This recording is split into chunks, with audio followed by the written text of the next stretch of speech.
இதுதான் சுகருக்கு சாப்பிட்ற பச்சை பார்த்துங்க. டெய்லியும் வெறும் 2 இலை சாப்பிடுங்க போதும். சுகர் வேணால் தொடர்ந்து ஒரு 3 மாதமாக சாப்பிட்டுன்னு வந்தால் சுகர் சுத்தமாக இருக்காது. சுகர் இலை தான் பார்த்துங்க. பிடிச்சதுன்னா லைக் பண்ணுங்கள், ஷேர் பண்ணுங்கள், சந்தேகம் இருந்தால் கேளுங்க. இதுதான் சுகருக்கு பச்சை இலை. நல்லா இலை பாருங்கள், கொடியாக போகுது, இதில் பூவாக வரும். நல்லா பார்த்துங்க. இதுதான் சுகருக்கு பச்சை இலை.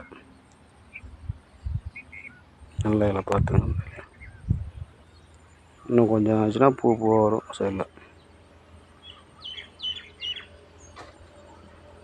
பிடிச்சின்னா சப்ஸ்கிரைப் பண்ணுங்கள், லைக் பண்ணுங்கள், எல்லாருக்கும் ஷேர் பண்ணுங்கள்.